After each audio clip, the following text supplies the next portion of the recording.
Hey guys, welcome to another episode of Amber Unfiltered. Today I wanted to talk to you about a new book that I'm reading called Good Dirt by Charmaine Wilkerson. But before I do that, don't forget to like, comment, and subscribe. Also, if you want to cash at me at AmberUnfilteredShow, that'd be greatly appreciated. So, first and foremost, I want to show you what the book looks like. It's so beautiful. It's like a vase with a woman's face in it, or maybe a man's face, I'm not sure. But I've read her other book, Black Cake, and I absolutely adored it. I think I actually sent her a message on Instagram and telling her like how much I love this book. And she was just like, thank you so much. She was just like very polite and gracious, but she doesn't say much. I was like, But I was like, she doesn't really know me. So what would she have to say? She has no personal connection to me. So I want to read what the synopsis is about. So, when 10-year-old Abby Freeman heard the gunshot, time stopped. When she saw her brother Boz, I'm not sure if I said that right, on the floor, surrounded by shattered pieces of a treasured heirloom, her life felt shattered as well. The crime was never solved. Ever since the Freemans, one of the only Black families in a well-to-do enclave in New England, have dreaded becoming the center of another media frenzy. But when now grown Abby's high-profile romance falls apart, that's exactly what happens. Abby flees to France only for her past to follow. As she processes the shock, she begins to think about the other loss her family suffered that day. The stoneware jar that had been in their family for generations, brought north by an enslaved ancestor. Soon, Abby realizes that the handcrafted piece held more than just her family's history. It might also be the key to claiming a new future. Wilkerson traces the reverberations, I cannot say that word, of a crime, the fracturing of a family, and the myriad choices we face when we try to ease the wounds of the past and grapple with the fragments of a fraught inheritance. With its weaving of voices and deft movement through time and place, Good Dirt showcases Wilkerson's signature style and mastery of her craft, confirming her place as one of the most exciting novelists writing today. I definitely agree. She's very exciting. She has really unique concepts, and I love that. And I love the way that she wrote Black Cake. I just want to harp on that for a minute. It was like the most unusually structured book because the chapters are hella short. They're also kind of come across as like more poetic, like poetry. And just the way she tells the story, her descriptions, the way she builds the worlds, the way she talks about the characters or describes the characters. I fell in love with that book. I literally devoured it. I could not put it down. Like, it was so incredible. I read it maybe a couple years ago, like when it first debuted, but it was such an amazing book. Like, if you have time, please read it. She basically talks about this, like, actually, I'll give you the synopsis because, like, from the internet, because I feel like I'm gonna do a bad job of like explaining it. But hold on, I'm gonna give you the synopsis. That way you can decide if you may or may not want to read it. Do I have any readers that follow me? Let me know. Drop it down in the comments. Do y'all like reading? Because I fucking love reading. Like, it's amazing to me. Like, I've always loved reading since I was a kid. Fun fact, my dad he didn't want us to like fall behind in the education system. So he used to make us go to the library literally every week. We had to get like 10 to 12 books every week. I feel like I've said this in another video, but he was very on our ass about reading, writing, and like literacy and stuff like that. And I'm actually so glad that he was. Even like when we would be on punishment, and every Black person know what that means. I'm not even going to tell you what that means because you should know. If you know, you know. But every time we would be on punishment, like we couldn't do nothing. But then every now and then he'd be like, you could read. And I'd be like, joke's on you, because I like reading. But I just love devouring books. It was because of that I just grew to love it. Because before, I actually really struggled with my reading and writing. When I was living in Germany and going to school there, I think I went to school there for kindergarten and first grade, maybe second, I'm not sure. But what was I finna say? I struggled, so I had to get a tutor outside of my regular classes, and then my writing like upticked. But after that, I loved it. I felt like I was like escaping, like my body was like transporting and like teleporting on the page. Like I felt like I was like curled up in the book, like I was there. And I don't know, I just have always loved it. I can read a 300 or 400 page book like nobody's business. Like my husband's always roasting me about it, and I'm like, I don't know how more people don't like this, because it's like a movie on the page. Like, like it's so healing. I feel like words carry so much weight and they're so powerful that I love it, and I want to give that feeling to other people. But I genuinely do like writing, and I love writing, and I feel like I need work, and I just need a lot of help. Like, I feel like I'm good at it, but I know I could be better, if that makes sense. And that's what drove my decision to go back to school, because I was like, I see something here. Like, I just need some fine tuning and sharpening, and I feel like I'll be out of this world. I feel like I feel like I have a really good story in me. The problem is with being creative is you have so many fucking ideas. You don't know which one to do. Then you start and you're like, oh, this isn't good enough. I feel like a lot of writers were very hard on ourselves. And we were actually talking about this in my creative writing class. It's so hard to stick to just one, especially when you have multiple ideas just running. It's like a mad scientist. You have all these equations and things going on in your mind. You're like, how do I get what's in my head on paper and get it to make sense? And I think my problem is I want my first draft to be perfect. I hate editing. I really do. I was like, I need to pay somebody for this. Actually, one of my friends was like, baby, I'll be your editor. And I was like, baby, I will pay you because I hate editing. And I think I don't give myself enough grace. Like, the story does not have to be perfect. I think I'm also scared because I'm like, I don't have all the answers. Like, I don't know what characters, what world, what the conflict or the dilemma is. And I feel like I'm supposed to have all the answers right away. And sometimes I don't know where to start. I think the hardest part is where to start. That is like my gripe. And again, we talked about this in my creative writing class. But anyway, enough of my blabbing. So I'm going to read the description of Black Cake from, I was going to say Wikipedia. Amazon is low-key becoming Wikipedia for me when it comes to looking up book plots. Okay, this thing is taking forever. Hold on. It don't want to expand. I don't know why it's having a damn stroke. Okay, so can you scroll down? Thank you. Okay, so here's the plot for Black Cake.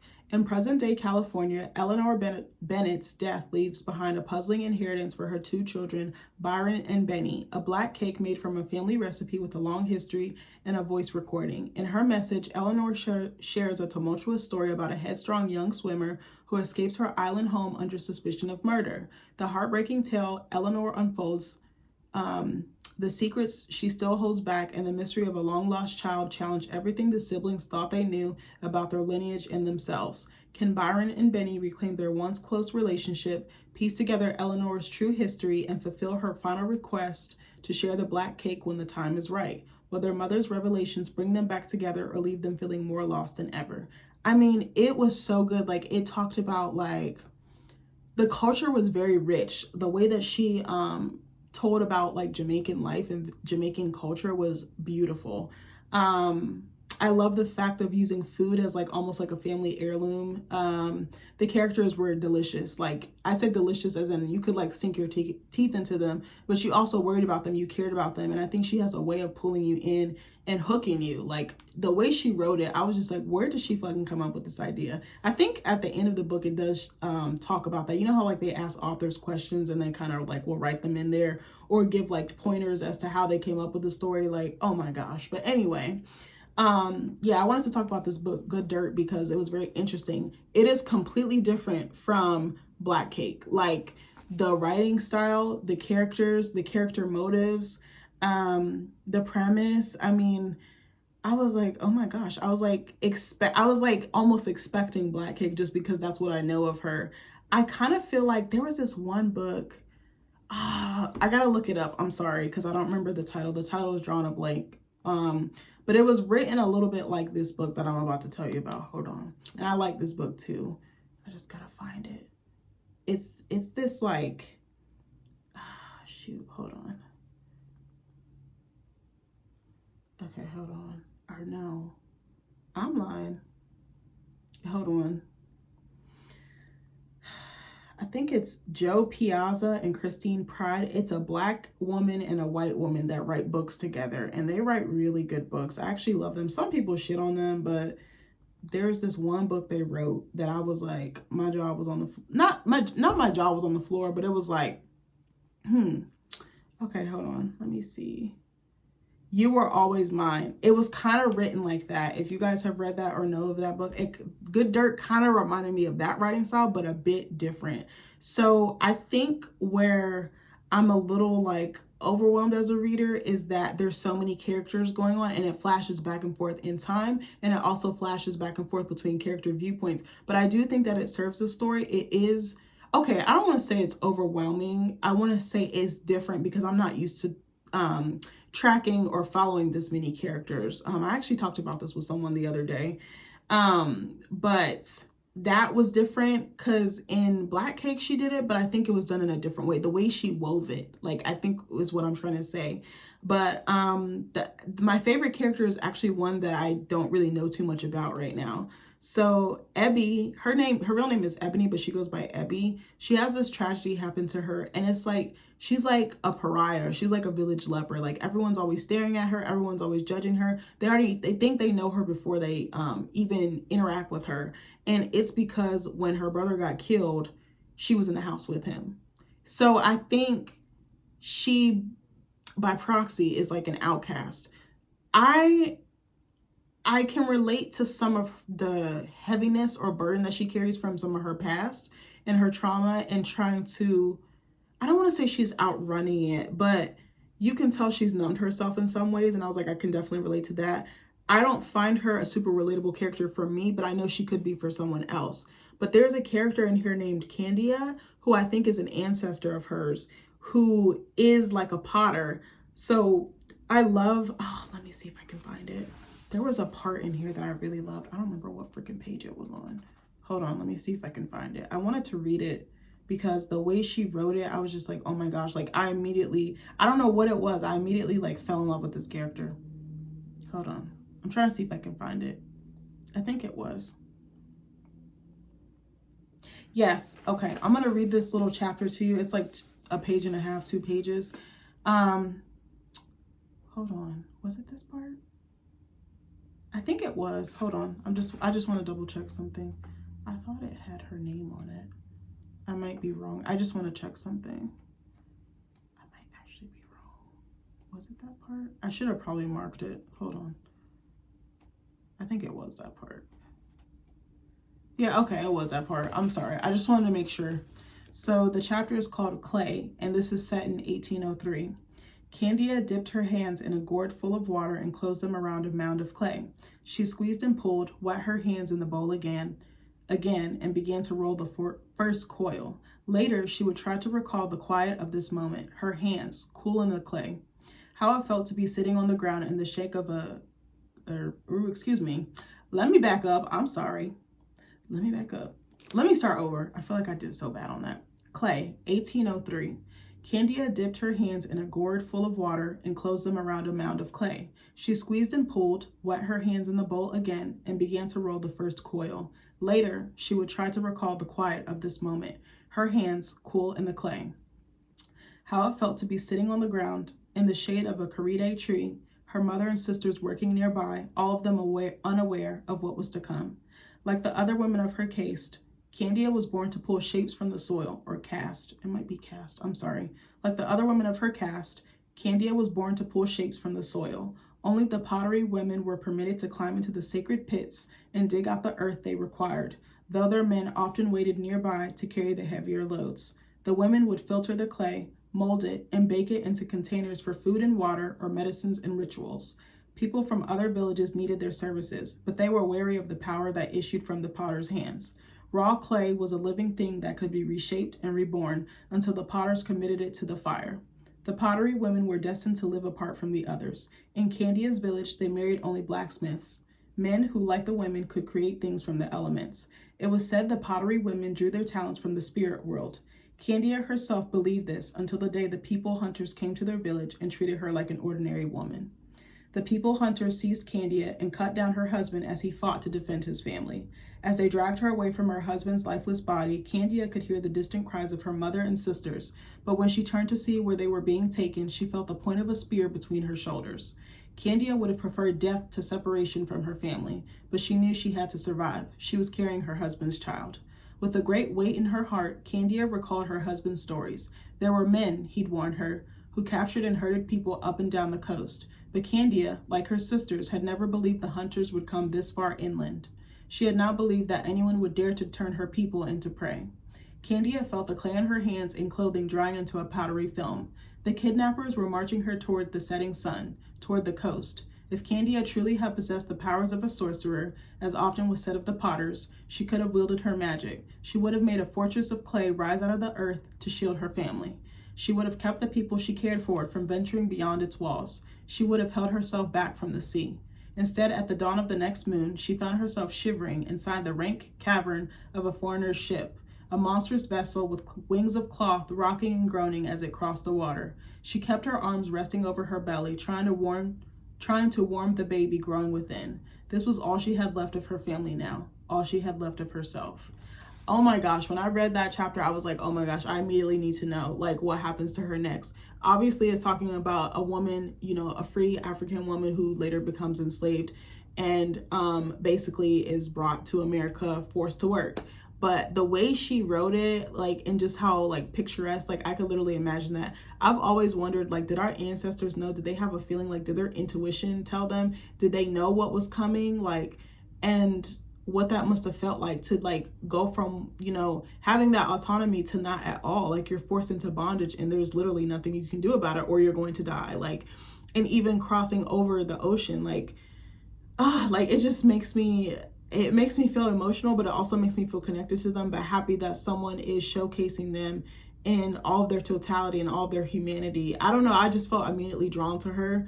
I wonder, well, I know for a fact there definitely was enslaved women in my family, but I don't know any of their names. I don't know anything. I've actually tried to trace my genealogy, but I only got far back as like 1800s, but I think it was like 1880 or something? It wasn't very far back. It was like 120 years or something like that. And I kind of felt angry because I was like, I want to know more. Like, you know, they didn't really do a great job of documenting Black people. They didn't document us at all. But I did find some records, and we had a lot of farmers in our family, and a lot of them didn't have formal education, but they somehow knew how to read and write. And that made me have an immense sense of pride because I was like, I love reading and writing, and I was like, I know how dangerous it was for them back in that time to be able to do either. And like, even during the period of enslavement, they weren't allowed. Like, they were literally going to be killed, beaten, punished so severely that they probably wouldn't even pick up a book again. And it just gives me so much pride to be able to pursue my studies because of all the sacrifices they made. I can get my education, and that's why I take it so seriously, and that's why I love it. And anytime I have like a project or a paper or some big assignment where I can really honor them, I do it. Like, I do it anytime. I could show you like all the papers and stuff I've written. Like, I'm working on a project now for that. My project's going to be the adultification of Black girls, because I was like, I don't see anybody really talking about this. Like, there is some research about it, but there's not nearly enough. And I was like, as one who, you know, grew up that way, I want to, not only for my own inner child, but the inner children of other Black women. But I like this book. It's just very different. I think it's a little bit slower paced compared to Black Cake. And maybe I shouldn't compare the two novels. Let me not do that. I think I'm curious to see where Ebby's character goes. I think it's interesting. Her parents, it's interesting because they want to protect their daughter because she's already been through the most traumatic thing she's ever gone through in her life. But then it's like she kind of has to spread her wings. And I think her going to France is like one of the craziest decisions she can make. But I also love that she's not afraid to branch out. It's kind of giving like Eat, Pray, Love. There's also, I don't want to give too much away. I just want to know that Ebby's going to be okay and that she's going to find her happy ending, whatever that looks like. They talk about so many characters. Like, they talk about Abby. I think they talk about some of her ancestors that were potters. They talk about the family heirloom almost as its own character, which I thought was interesting. You hear from her parents. You hear from her former fiance. You hear from her former fiance's partner, like new partner, girlfriend. And I don't know, my heart breaks for Abby because she's isolated due to an event that happened out of her control. I'm curious as to why this murder happened, because I don't think that was fair, you know, to her family to have to endure that. And they're like the talk of the town. And I think also I'm interested to see what family secrets or what family, I don't want to say secrets, what's the word? What things about their family will come out, because I'm curious, because the dad is apparently hiding something, but I'm not sure what it is, but it's implied. And I think it has something to do with this like jar or vase that they have in their family. But the jar is broken. Like, it got broken the day that the brother got killed. And I think it's kind of symbolic of, you know, him being struck and then this vase being struck. It kind of, I wonder if it's symbolism of like their family kind of shattering and kind of falling apart, now that I just thought about that. There's a scene I want to talk about, but I don't want to spoil it too bad. Let's just say that Abby does have an interaction with her fiance. I will give one spoiler away. Her fiance ghosts her on their wedding day. I'll just leave it at that. But there's an interaction after the fact that I'm just like, okay, baby, I probably would be throwing hands, but that's just me. But yeah, like Abby, I think she's gonna step into herself. I think she's gonna be able to claim her power. I think she's gonna live the life that she really wants. And it's interesting, it kind of talks about some other characters who feel like they're doing what people want them to do instead of the things that make them happy. And I think that's a theme I really resonate with, especially in this point in my life. Because I'm telling you, even though I mentioned like I am having some like weariness or heaviness, because I feel like I'm not being as productive as I normally am, I think because I'm taking a step towards something that makes me so happy, writing, that I feel a different type of fulfilled. Like I'm finding that fulfillment that I've been looking for like the last 10 years. And I was like, damn, I didn't think it would take me this long to get it, but I'm just happy that I'm making strides towards it. But I don't know. I just was like, I wonder where she got the inspiration for this from. You know, her brother was like her best friend. So for her to lose him, I was like, I kind of can relate to that too, because I feel like for a period, like I told you on another video, me and my biological brother were very, very, very close. And then as we got older, you know, you just differences in lifestyle, going away to college, working, just trying to find yourself. I think your 20s is literally finding yourself and just making so many fucking mistakes. That's what I think it is. And we kind of like fell off. Like it broke my heart because like we were tied at the hip, like attached to the hip. Like you see one, you see the other. Like I told you guys, his friends was my friends and vice versa. Like, I don't know. I always loved being with my brother. He was just like, I feel like your sibling is like your example of your first best friend, if you have one, because I know there's, you know, people that don't have siblings. But that loss, it's almost like they didn't talk about it. They just moved on. But it's like, in some ways, they're still stuck in time because the way that people treat them. And it's like there's constant reminders of that loss. And there's this one scene that I thought was really beautiful. So she, actually, I don't want to say it was beautiful. It was sentimental. That was the word. So she holds on to this alarm clock that her brother had. And I think it has music on it, like a radio clock. And she like sets it every day. It's almost as if like the loss, like her losing him, it's almost like she's recreating that day, like almost like going back in time. You know what I mean? Or maybe wishing she had more time. And I thought that was very interesting. She like sets it every day. She like turns it off at a very specific time that like when he was living, she would do that. So it's like keeping his memory alive, but she's using time or a clock to do so. And I thought that was very fascinating. And her fiance is like, well, why do you do this? And it's like, it's bigger than that for her. Like, this is the only connection she has to him. She doesn't have any of his other belongings. Like, he's dead. Like, and then they sold their house and things like that. So, you know, I feel like a loss of a child like that would almost ruin any marriage. Like, I don't even want to say ruin, would tear apart any marriage, I would say. And by the grace of God, her parents still stay together. But even her parents are battling their own private, I don't want to say demons. They're having like their own private battles. But I don't know. I was just like, I wasn't expecting, I don't know what I was expecting, but I think she does a really great job, Charmaine Wilkerson, of capturing Blackness, and again, in very like multifaceted or nuanced ways.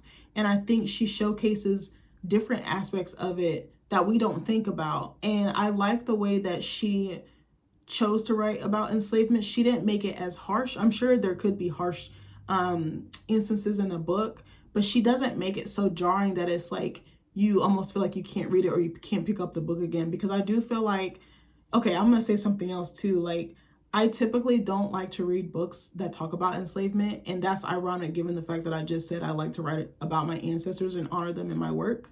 But it's hard for me to read and it's hard for me to see. Like, I don't like watching movies about it. I don't like watching shows about it. But I'm like, on the other hand, I'm glad someone keeps doing the work and keeps telling these stories so that they don't get forgotten. I think for me, just because it infuriates me and it like makes me sick to my stomach that people were actually treated like this. So it's like hard for me to digest it. Like, I remember I took a survey of African American literature course, and I never cried so much in my life because it was just so heavy. Like, it was so vivid. I would shut my eyes and see everything that I read, whether it was our ancestors being abused on the plantation, the first time they got on a ship, lynchings, like stuff like that. And it was like visceral. Like, it felt like it was happening to me. Like, I'm like, I can feel their pain. I can feel that trauma. I can feel that dehumanization. And it ate at me because I was like, they didn't deserve this.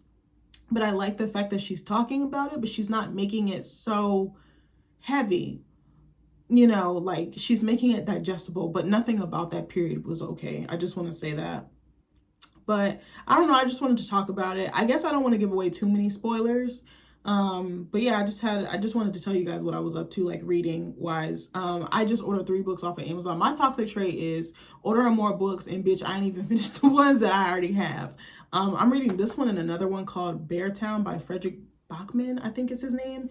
That one is good, but it's kind of made me lose interest a little bit because of this one part that happened in the book. And I'm like, I don't understand why this needed to happen, but I was like, okay, like I'm not the author. But yeah, I don't know. This book is like a slow burn, but I was like, maybe I need something a little bit slower paced. But I'm excited to read these other books that one of my old professors recommended. Shout out to her. But let me know what you guys are reading. What do you like to read? What's your favorite genre? Who's your favorite author? Drop some recommendations in the chat or the comment section. I'm trying to become more open-minded and just do stuff outside of my normal. Like the 3 books I ordered, I probably would have never picked those on my own. Like TBH, but my professor recommended them, and me and her are kind of like, you know, talking outside of the fact that I'm not her student anymore. And I was like, these look really good. Like one kind of reminds me of Blink Twice. I think it's called Fruit of the Dead. That's really, really interesting. I was gonna get my tablet to read the damn plot, but I feel like I've already read like 50 million plots. So I was supposed to be talking about Good Dirt, and I'm all over the place. But anyway, let me know what you guys are up to. I hope you guys are doing well. I love you, and I'll see you in the next video. Bye.